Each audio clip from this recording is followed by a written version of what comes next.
गरीबदास ये वक्त जाता रोग इस पैरे नु, इस मनुष्य जीवन का समय, पैरा माने समय, ये हाथ से छूट गया फिर रोया करोगे कुत्ता बनकर, रात ने कुत्ता करा करो, उसको याद आता है बात बिगड़ गई सारी। तो अब रोने से क्या बने? परमात्मा कहते हैं अच्छे दिन पीछे गए गुरु से क्या ना हेत, अब पछताएं के बने तेरी चिड़िया चुगी खेत।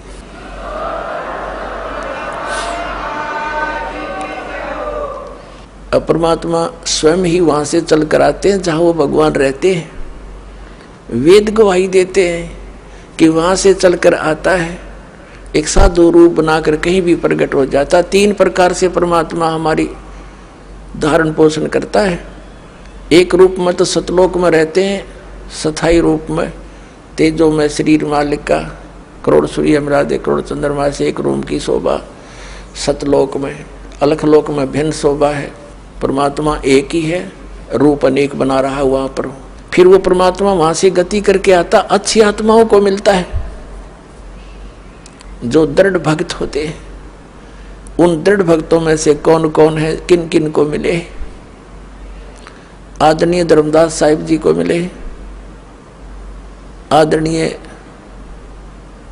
मुल्कदास साहिब जी को मिले, आदरणीय नानक साहिब जी सिख धर्म के प्रवर्तक, आदरणीय नानक देव साहिब जी से मिले, आदरणीय दादू साहिब जी से मिले, आदरणीय गरीबदास साहिब गांव छुडानी जिला जज्जर वाले को मिले, आदरणीय गीसा दास साहिब गांव खेखड़ा जिला मेरठ उत्तर प्रदेश वाले को मिले, और अनेकों को मिले हैं। इनका तो मूल प्रमाण हमारे सदग्रंथों में हमारे पास उपलब्ध है। वैसे कोड वर्डों में सांकेतिक बहुत वर्णन और भी मिलता है, जैसे आदरणीय नामदेव जी को भी मालिक मिले थे आके, क्योंकि हम बच्चे उसी के हैं, वही आकर उसी को दया आती है जो अच्छी आत्मा भक्ति की तरफ अग्रसर है, मिसगाइडेड है, उनको आकर मिलते हैं। कहीं भी आकर कोई भी लीला कर लेते हैं, उनको सतमार्ग बताकर फिर अंतर्ध्यान हो जाते हैं।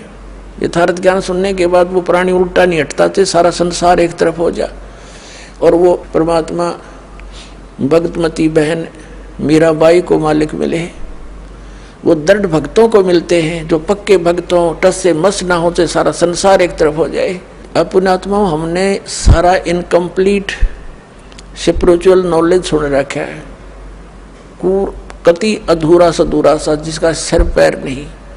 तो इसको तत्व ज्ञान कहते हैं, जो सबको सेट करे और परिपूर्ण रूप से कथाओं को भी सही सुनाए।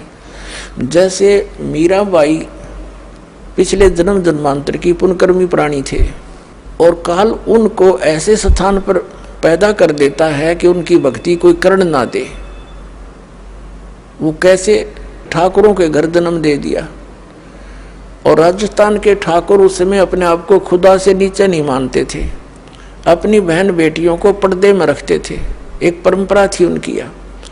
और स्वयं सब खेतों में या कहीं भी काम करना होता स्वयं करते थे, पशुओं का गोबर भी उठाकर बाहर कुड़ियों पर स्वयं डाला करते थे, अपनी बहन बेटियों को पर्दे में रखा करते, बाहर नहीं जाने देते थे। और कोई जाती थी तो उसको कलंकित माना जाता था, बहिष्कार करते थे, उसका बहुत विरोध करते थे, उसका बुरा हाल कर देते थे, यहाँ तक कि उसको मार भी देते थे। अब परमात्मा की आत्मा भगवान बन नहीं रह सकती, और पिछले संस्कार उसको टिकने नहीं देते, जिसके परिणाम स्वरूप वो आत्मा परमात्मा के लिए कहीं ना कहीं भटक रही होती है। काल ने जगह जगह एजेंट बैठा रखे अपने, कहीं देखोगे कोई पूजा पाड़निया, कितने कोई पत्रालियाँ बैठा ला तेरी भविष्य बता दूँ, आजा बैठ जा धर दे 20 रुपये। फिर ये नकली संत, ये पंथ बना रखे नेरे, ये सारे एजेंट काल ने छोड़ रखे मिसगाइड करने के लिए। एक दयालु दाता हमारा पिता विधाता है, कबीर भगवान वो स्वयं आता है। वो जब ज्ञान देने लगता है तो विरोधी लोग असंख्य होते हैं। वो नकली संतों की जिनकी रोजी रोटियां बंद होने की संभावना हो जाती है, वो जनता को भड़का देते थे, हमें अपने पिता का विरोधी बना देते थे, अपने स्वार्थवश वो नकली, जिस कारण से वो खामियाना अभी तक हम भर रहे हैं, भोग रहे हैं। तो पुण्यात्मा मीराबाई की कसक बहुत ज़्यादा थी भगवान में। उसकी माँ भी धार्मिक थी। माता से उसने पता चला, श्री कृष्ण जी की मूर्ति बना करके वो उसके गुणों से परिचित होकर के भगवान श्री कृष्ण को अपना इष्ट रूप में मानकर पूजा करने लगी। अब जब उसका विवाह करने लगे तो उसकी माँ उसने स्पष्ट कह दिया कि माता मैं दूसरी शादी नहीं कर सकती, मैंने तो ब्याह कर लिया भगवान से। तो नहीं माना, समाज का कारण था, जबरदस्ती उसका ब्याह कर दिया। विवाह एक बहुत अच्छे नेक व्यक्ति से हुआ और वो विवाह के 4 वर्ष के बाद उसके पति की मृत्यु होगी, मीराबाई के पति की। लेकिन उसने मीराबाई की प्रार्थना पर इतनी सुविधा दे दी थी कि मंदिर में जाने अलाउड कर दिया था। वो नगरी का राजा था, तो राजा के आगे विरोध कौन कर सकता है। उसके साथ में 2-3 नौकरानियां बहनें चली जाती थी, तो जिससे तो दूसरे ठाकुर लोग भी नहीं बोल सके, भी अकेली नहीं जाती है, 4-5 जाते हैं इसके साथ। और फिर राजा के सामने प्रत्येक व्यक्ति कुछ नहीं बोल सकता। अब वो मंदिर जाती थी, अटूट श्रद्धा थी भगवान में। अब परमात्मा कहते हैं सौछल छिद्र मैं करूं अपने जन के काज, सौछल छिद्र मैं करूं। अब क्या हुआ, दयालु है परमात्मा, सतगुरु आए दया करी, ऐसे दीन दयाल है ये हमारे परमात्मा। सतगुरु आते हैं ऐसे दीन दयाल हैं, अपनी आत्माओं को अपना रास्ता आप ही बताते हैं। एक दिन कुछ परमात्मा कबीर जी के शिष्य हो गए थे, रविदास जी और भी कई शिष्य हो गए थे, लेकिन रविदास जी उनके बहुत निकट रहते थे और वो चमार जाति से थे। आज से 600 वर्ष पहले ये छुआछूत चरम सीमा पर था और ये जो शेड्यूल कास्ट के जो व्यक्ति होते थे, अनुसूचित जाति यानी चमार हुए, जुलाहे हुए, इनसे अन्य विशेष कर सर्वण जाति बहुत इनको हे समझती थी, इनके निकट नहीं जाते थे।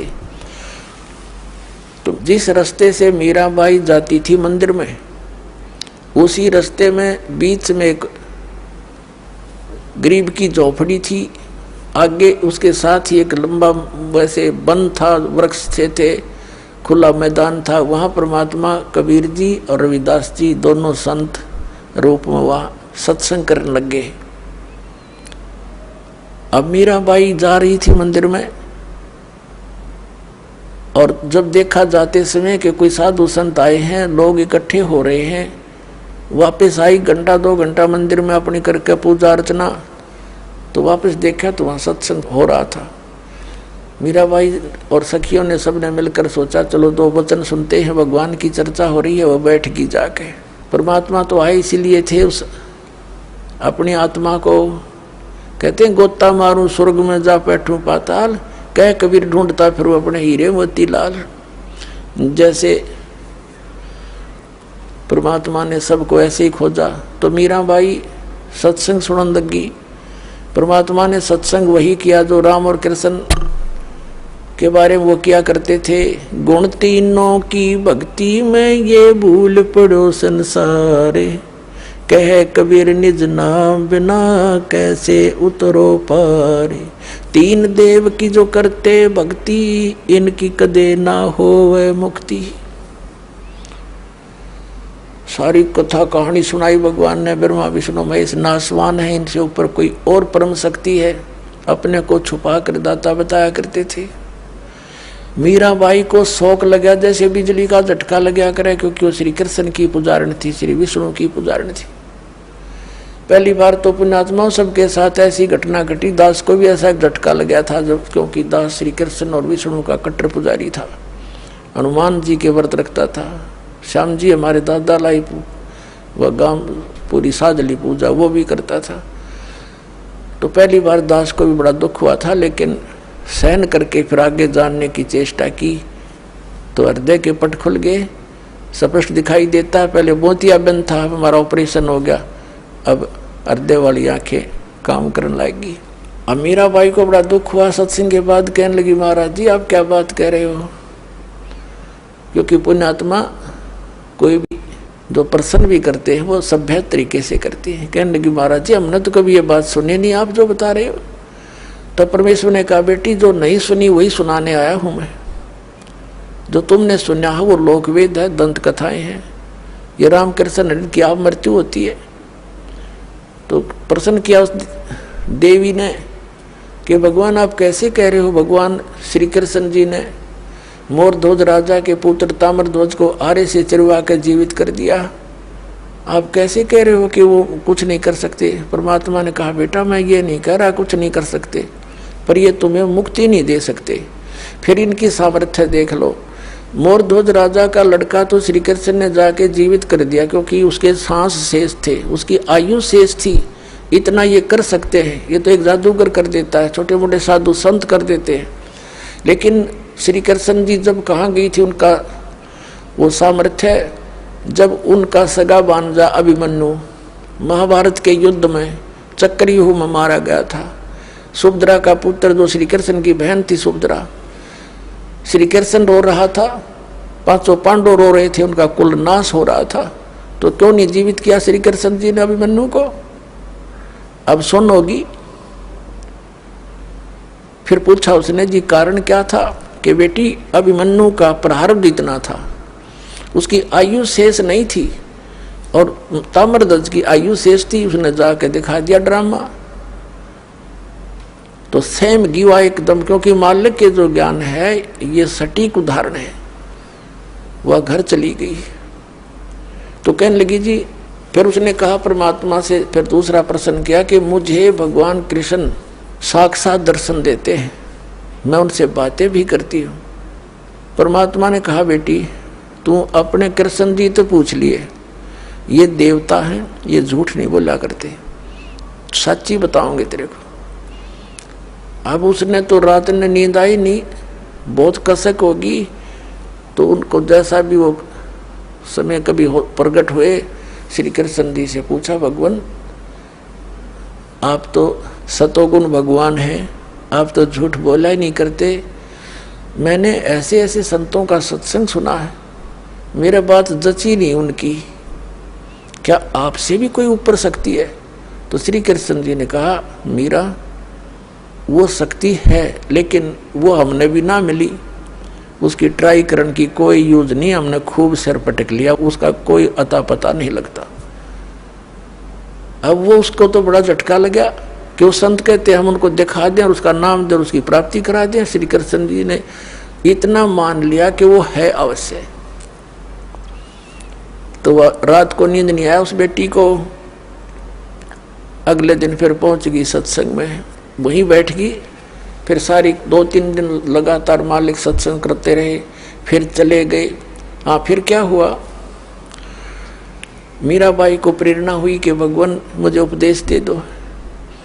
परमात्मा ने कहा बेटा पहला काम है इस भक्ति मार्ग का प्रथम कदम गुरु होना चाहिए, सतगुरु हो, सच्चा ज्ञान वाला हो। तो मीराबाई ने कहा भगवान दीक्षा दे दो। अब परमात्मा ये देखना चाहते थे, या ठाकुरों की लड़की, इसमें भगवान की कितनी चाह है। ये परमात्मा को प्रमुख मानती है या समाज को, लोक लाज को। परमात्मा ने पता था कि वो दीक्षा मांगेगी, इतना ज्ञान सुने बाद से तो पुण्यात्मा का कलेजा हिल जाता है। रविदास जी से कह दिया कि तू मीराबाई को नाम दे दिए, प्रथम मंत्र मैंने तुझे बताया, केवल इस को देना, आगे तेरे को आदेश भी नहीं है, और मैं तेरे पास भेजूंगा जब यह दीक्षा लेना आवेगी, और तू इसकी परीक्षा लेना, तब देना इसको नाम। अब वह लड़की ने प्रार्थना की, परमात्मा ने कहा बेटी जा उसके पास, वो बैठा महात्मा, वो देंगे तुझे दीक्षा। वो तो गई वहां पर जहाँ संकेत मिल गया, जाकर बैठ गई, एक महाराज जी नाम दे दो, दीक्षा दे दो। रविदास जी कहने लगा बेटी बहन मैं हूँ चमार जाति का और तू है ठाकरा की बेटी। गुरु से नाम लेने के बाद जब तूने लोग जाके यूं कहेंगे तूने किससे नाम ले लिया है, चमार पर नाम ले लिया, इज्जत का नाश हो गया, और जब तेरे मन में दोष आ गया भक्ति खत्म हो जाएगी तेरी, और लोग तेरी बेइज्जती बहुत करेंगे बेटी, तो कोई और देख ले अपना गुरु। तो मीराबाई ने कहा कि महाराज जी मैं आपकी बेटी, आप मेरे पिता, बाढ़ में जाए संसार, मैंने नाम दे दो, मैं पीछा छुटवाना चाहती।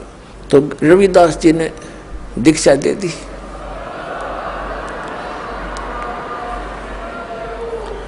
अपने आत्माओं भक्तों के लक्षण ये होते हैं, वो लोक लाज नहीं करते, परमात्मा की वाणी में भी गरीबदास साहिब बताते हैं, लोक लाजना कीजिए निर्भय हो रहिए, और यो मन चावे राम को तो दासा तन करिए।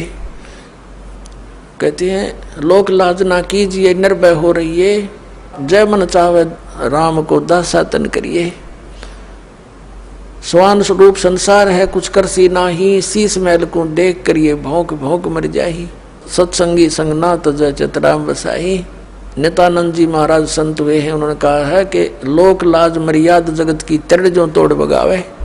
ये लोक लाज मर्याद जगत की नौगे तरण की तरह डिकड़े की तरह तोड़ के फेंक दे, तब कोई राम भगत गत पावे। तो साधु संतां के पिछले उदाहरण देख लो, उन्होंने लोक मर्यादा कति नहीं करी। जैसे आदरणीय नानक साहिब जी हिंदू धर्म में थे, अरोड़ा खत्री इनके घर जन्म था इनका, और रामकृष्ण के पुजारी थे। परमात्मा मिले तो पूरा उसी दिन त्याग दिया था, परमात्मा के दर्शन कर आते ही सब छोड़ दिया, और पूरा विरोध हुआ था उसका हिंदू समाज में, होने दे, कति परवाह नहीं करी। ये दृढ़ भक्त होते हैं जिनको भगवान आकर मिलते हैं।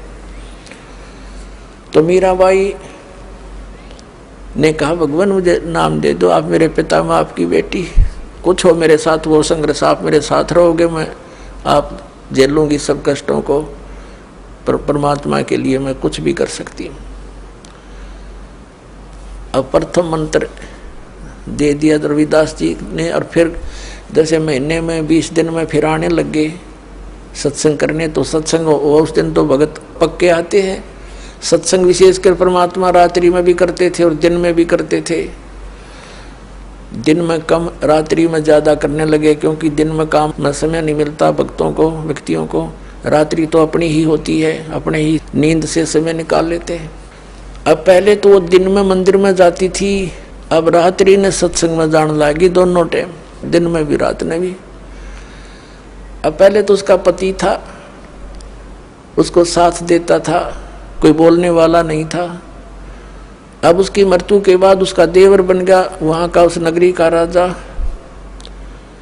उसने मीराबाई को बहुत समझाया कि तू अब मत जाया कर, पहले तो तेरा पति था, अब लोग पता नहीं क्या क्या बात बनाते हैं, हमारी इज्जत का नाश कर देगी तू।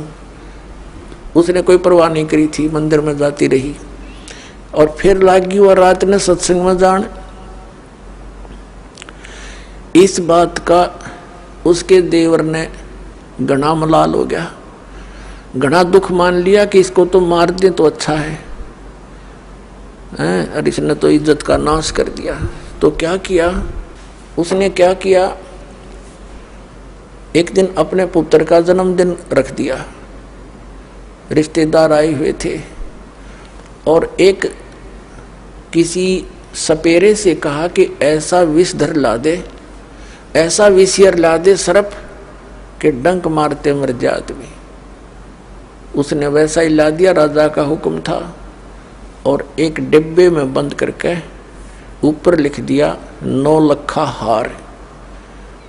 राजा ने एक बांदी से कहा, नौकरानी से, जाओ मीरा को दे दे, ये हार गले में पैर लेगी, सुंदर कपड़े पहन लेगी, रिश्तेदार आवेंगे।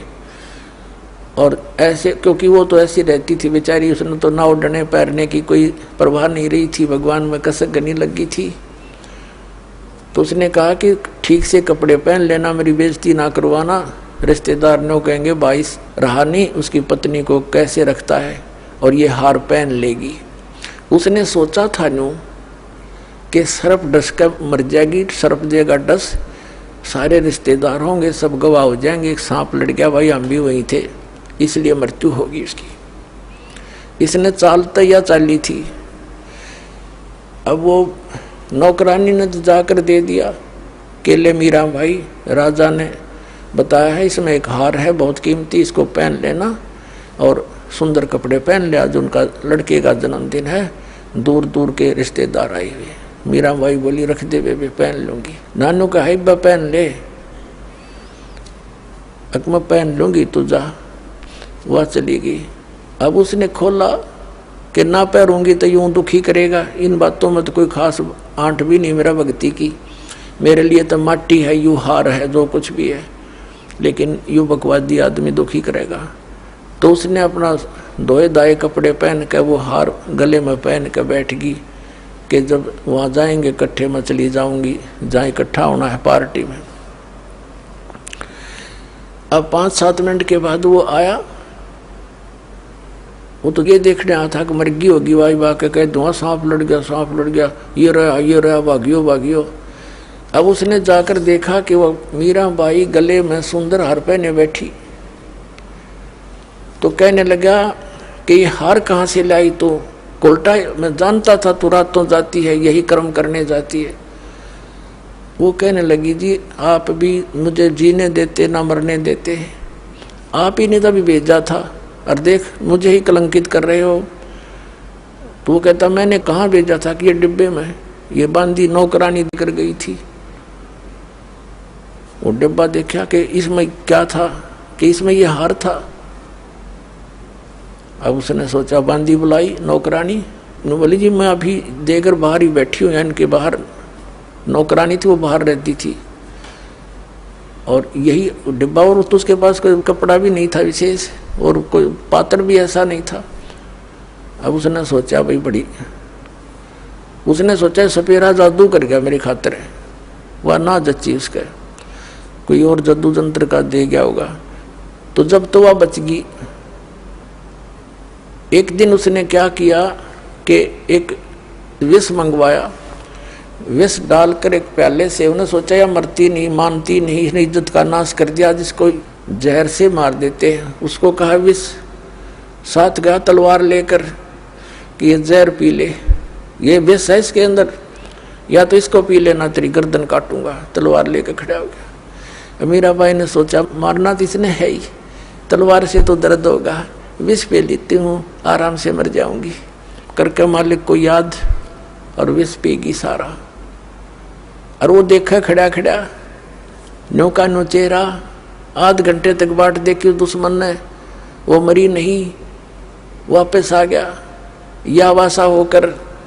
तो परमात्मा कहते हैं मीराबाई को मारन लागे जहर का प्याला प्यारे, पीवत ही अमृत हो लाग्या, हो गया सर्द ही यारे। मन तू पावेगा अपना किया रे, भोगेगा अपना किया रे। भक्ति के अंदर ऐसी शक्ति है पुण्यात्माओं, विश्वास करना इस मालिक पर। ये कथाएं सुना करते थे हम, कथा नहीं थी, ये सच्ची बातें हैं।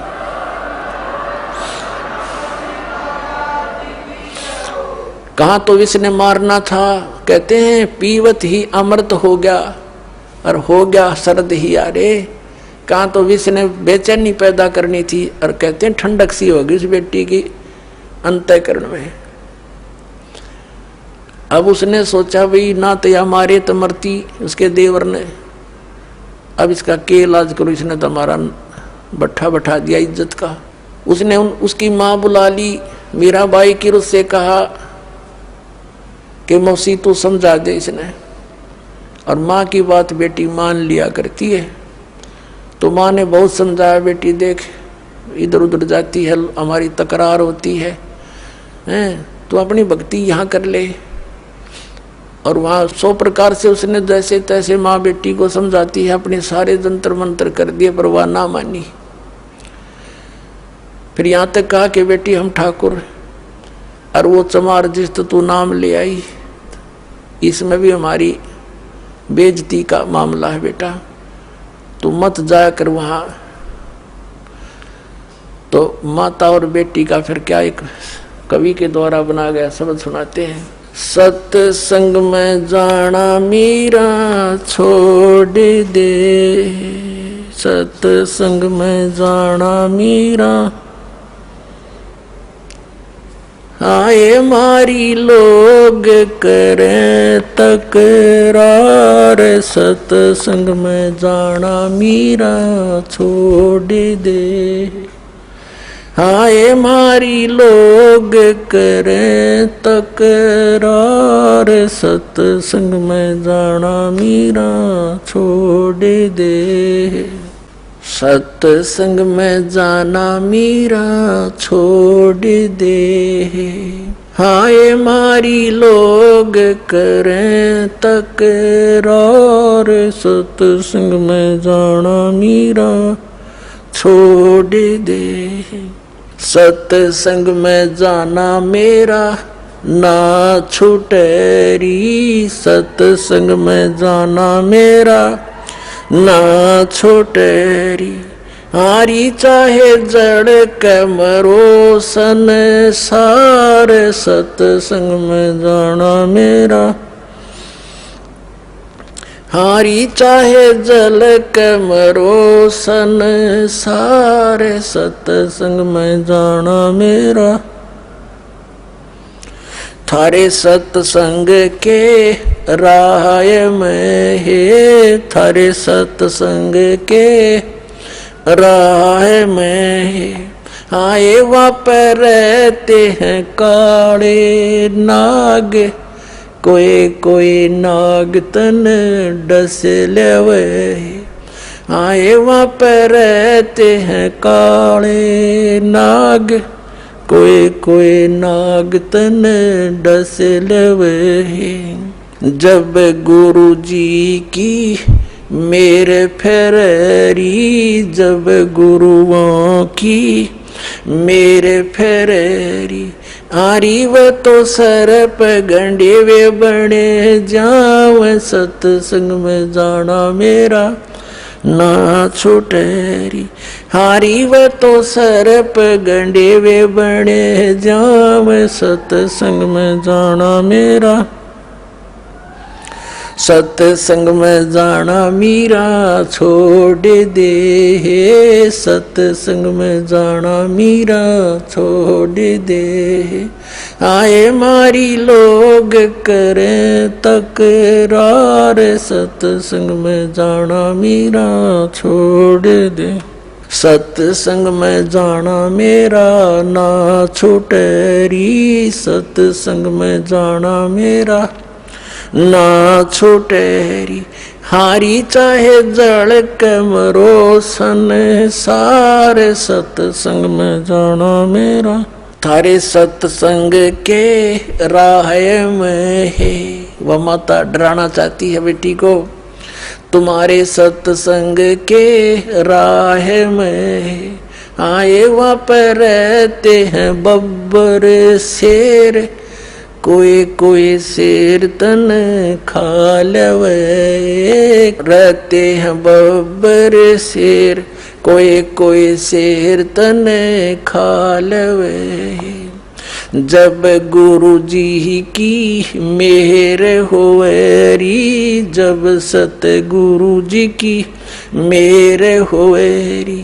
आरी वो तो शेरों के गिदड़ बने जावे, सत्संग में जाना मेरा ना छुटेरी। हारी वो तो शेरों के गिदड़ बने जावे, सत्संग में जाना मेरा ना छुटेरी। थारे सत्संग के बीच में है, थारे सत्संग के बीच में आए वहाँ पर रहते हैं साधु संत, कोई कोई संत तन ले रमे। आए वहाँ पर रहते हैं साधु संत, कोई कोई संत तन ले रमे। तेरे री मन में माता पाप है री, तेरे री मन में माता पाप है री। वो संत मेरे माँ बाप है री, वो संत मेरे माँ बाप है री। हारी वह तो कर देंगे बेड़ा पार, सत्संग में जाना मेरा ना छुटेरी। हारी वे तो कर देंगे बेड़ा पार, सत्संग में जाना मेरा ना छुटेरी। सत्संग में जाना मेरा छोड़ दे, सत्संग में जाना मेरा छोड़ दे। हाय मारी लोग करें तकरार, सत्संग में जाना मीरा छोड़ दे, सत्संग में जाना मेरा ना छोटे री, सत्संग में जाना मेरा ना छोटे री। हारी चाहे जड़ के मरो संसारे, सत्संग में जाना मेरा ना छूटे री। वो तो जाते चमारे है, वो तो जाते चमारे है, इसमें हमारी आर है, इसमें हमारी आर है। तेरे री लिख माता चमारे हैरी, तेरे लिख माता चमारे हैरी। मेरा सिरजन और हैरी, मेरा सिरजन और हैरी। हरि व तो मीरा के गुरु रविदास, सत्संग में जाना मेरा न छुटेरी। हरि व तो मीरा के गुरु रविदास, सत्संग में जाना मेरा न छुटेरी। अपने आत्माओं, परमात्मा के पाने के लिए सबसे बड़ी बंधन काल ने, सबसे बड़े रस्से हमारा बांध रखे हैं ये लोक परंपराओं के। और परमात्मा कबीर साहब कहते हैं, सोई जन उभरे जिन तोड़ी कुल की कान। परमात्मा कहते हैं कुल करने के कारण यू अनसा गया बिगो, जब यू कुल के कर लेगा तो चार पाया का हो। आज तो लोक लाज में कुल की मर्यादा में को प्रमुख मानकर सत्संग में आया नहीं, सत्संग सुने नहीं, ज्ञान होया नहीं, भक्ति करी नहीं, फिर गधा बन का घूमेगा, चार पाया का होगा। जब यू कुल के ढालड़ा होगा तेरे, तब यू कुल के कर लेगा तो चार पाया का हो। तो संतों को यू हृदय में जम जाती है बातें। तो यहाँ परमात्मा कहते हैं कि तन छूटे जब कहाँ समावेगा, और आखिर तुझको कौन कहेगा।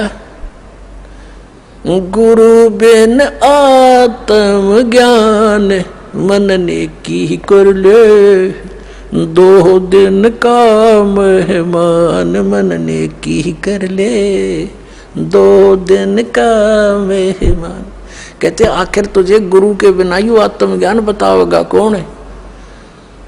तो इस प्रकार हमने इस सारे ज्ञान को समझना है। जैसे नित्यानंद जी एक ब्राह्मण कुल में थे, तहसीलदार की पोस्ट थी, 250 वर्ष पहले की बात। इसमें नारनौल के नवाब के यहाँ तहसीलदार की नौकरी करते थे। जब ये आत्म ज्ञान हुआ, फिर परमात्म ज्ञान हुआ, नौकरी त्याग दी। पत्नी थी, वो विरोध गणा करा करती, परमात्मा की ऐसी रजा हुई, उसकी मृत्यु होगी और वैराग बन गया। जब इस ज्ञान से परिचित हुआ तब कहा था ब्राह्मण कुल में जन्म था। पहले तो 250 वर्ष पहले ब्राह्मण के घर जन्म होना ही एक बहुत बड़ी महान माना करते थे। और फिर तहसीलदार की पोस्ट, आज तो मंत्री की को ना इतनी कीमत जितनी उस समय तहसीलदार की होती थी। और दोनों को बद के गढ़ भगवान से दूर कर, कहते हैं कबीर साहब कहते हैं, सुख के माथे पत्थर पड़ो जिसते नाम हर देते हैं जा, और बलिहारी उस दुख के जो पल पल नाम रटावे। परमात्मा कबीर जी कहते हैं आग लगो ऐसे सुख के जो भगवान से दूर करे। हे परमात्मा ऐसा दुख भी दिए रखना, तेरी याद बनी रहे। तो नित्यानंद ने कहा था जब वो ये ज्ञान हो गया, जब कहते हैं ब्राह्मण कुल में जन्म था मैं करता बहुत मरोड़, और गुरु गुमानी दास ने दिया कुबद गढ़ तोड़े। संत मिले उनको गुमानी दास नाम के, कहते कुबद का गढ़ तोड़ दिया। मान बढ़ाई है, ऊंची नीची जाति वाला अभिमान भेदभाव, कहते ये कुबद का गढ़ संत बिना नहीं टूटे। तो परमात्मा के बच्चे जो होते हैं उन्हीं को मिलते हैं जो दृढ़ होते हैं। मीराबाई दृढ़ भगत थी, सारा संसार एक तरफ।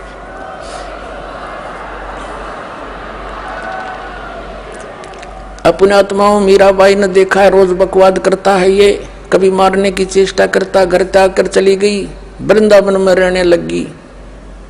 तो वहां परमात्मा फिर मिले जाकर उसको दूसरा रूप बनाकर, और ज्ञान से उसे पूछा, जैसे धर्मदास जी को मिले थे।